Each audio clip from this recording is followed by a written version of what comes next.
It's Trent. Welcome to NFL Predictions Week 11. So after last week, we are 86-64, which cool with me, and I'm doing just a little worse than some of the ESPN guys. I was looking at their scores this morning. A couple guys have like 92 and 59 or 92 and 58, whatever their scores are. I'm 86-64, so I'm close, but let's get to it.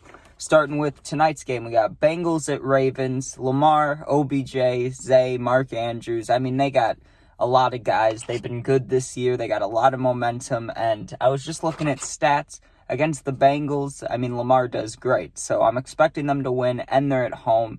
So I got to take the Ravens 31-28. I have it a close game because you never want to give up on the Bengals, especially with Joe Burrow, but with everything that's been going on this season, and the Bengals just came off a loss, they want the win. I still got to give it to the Ravens, 31-28. Next, we got Steelers at Browns. The Browns have momentum, and Pickett, honestly, this year, I'd give him like a 7 out of 10 rating. You know what I mean? He does good in the fourth quarter, but besides that, he's not looking great. But he can't be that bad, if Mike Tomlin won't get rid of him, because Mike Tomlin's a good coach, and if he was putting the team at a risk of winning, I feel like he'd change the quarterback situation up, So I have trust in Tomlin and changing quarterbacks, so I feel like Pickett deserves to be out there. But with all that being said, I still got the Browns taking it 35-21. Next, we got Raiders at Dolphins. I feel like I'm always picking the Dolphins. You got Tua, Tyreek, Waddle, Mostert, and that's just off the top of my head. They have so many big guys, and they can run the ball, they can pass the ball. But the Raiders, I'm going to pick the Dolphins either way, but the Raiders do have a chance because they have that new coach. They're 2-0 with him. They have, an identity, Devontae Adams. They got it all going, But they have that rookie, and they're just not doing the best, But the 2-0 with the new coach is something, and I do think that will go somewhere, just not this game. Plus, the Dolphins are at home. Give me the Dolphins, 28-17.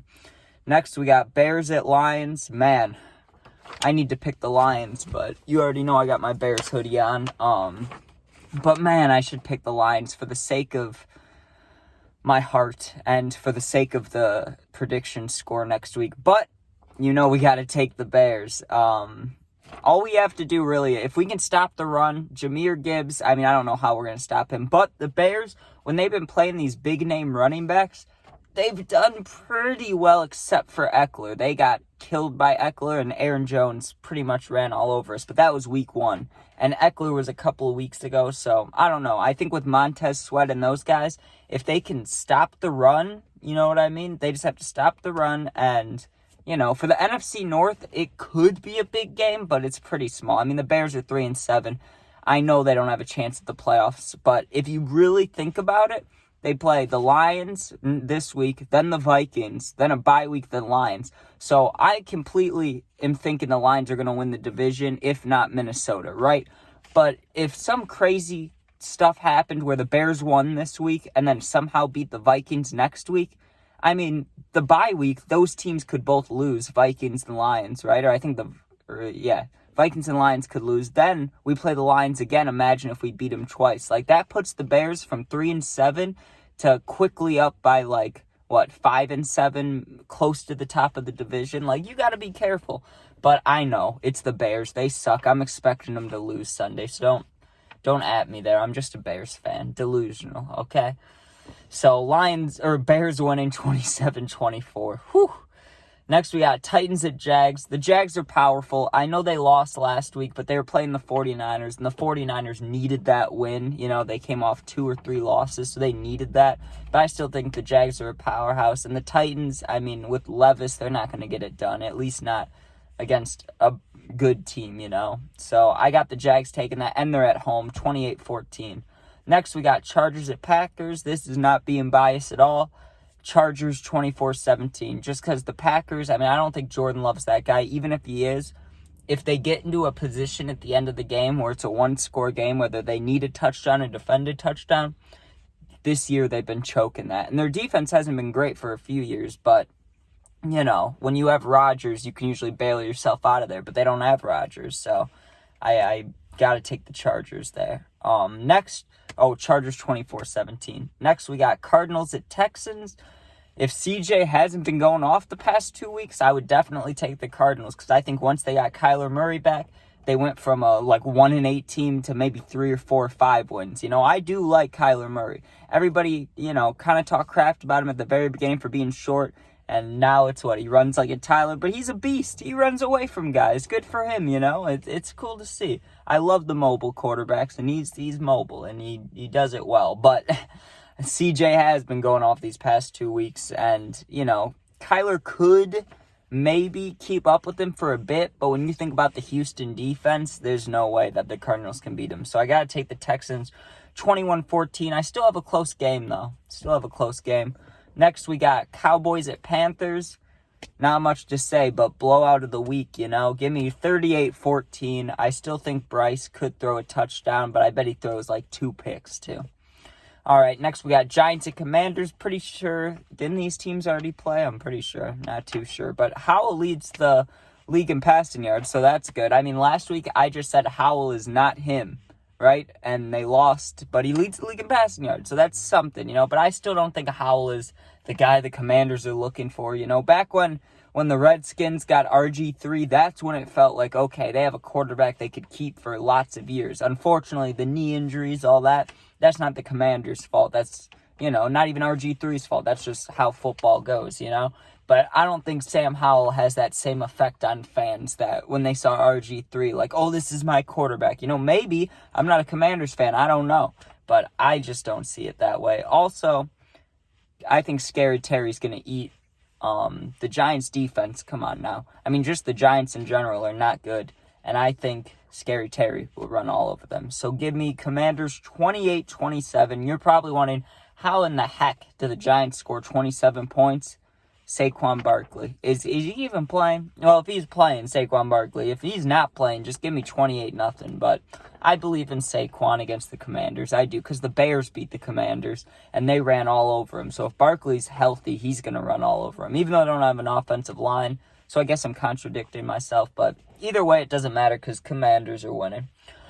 Next, we got the Buccaneers at 49ers. The question for me for the 49ers is who's going to start? It's going to be Purdy, right? I hope so. I know they benched him. I don't know if he got hurt or benched him, but someone told me last week they benched him. But you know what? I don't care. I've loved Purdy since he came in the league. I'm going to defend him. I hope they start him. But no matter who they start, I think 49ers beat Buccaneers 35-13. They're at home. They finally got that win they need, and they have way too many superstars. I mean, just on the defense, you can think of 3 Pro Bowl players off the top of your head, right? Go on offense, you could think of at least 4 Pro Bowl players. It's crazy. You just pick guys, and it's like, oh, that guy's a superstar. I mean, think about it.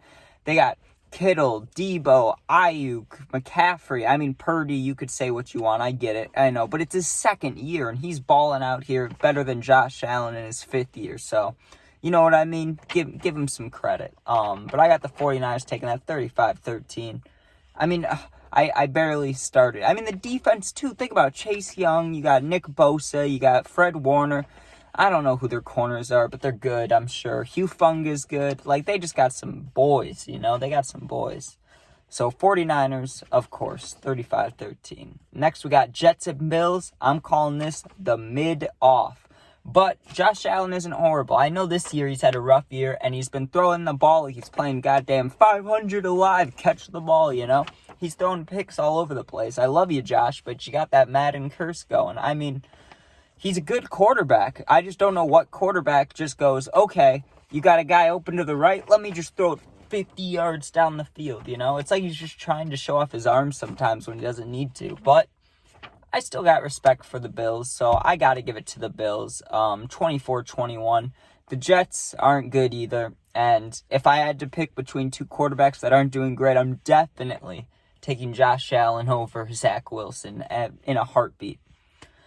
Next, we got Seahawks at Rams. This one was a tough one for me because it really depends on who's healthy and who has all their guys, But when you think about just players, which is not a great thing to do when you're trying to predict a score, but I just did it for the 49ers, but that's a little different. When you think about Seahawks at Rams, it's tough. Nakua is questionable right now, And then you got Tyler Lockett and DK Metcalf on the other side. So, I mean, it's tough because the Rams are at home too, and I don't know who's their quarterback. I mean, is Stafford healthy? He hasn't been healthy for a long time. Or has he been playing? I don't know.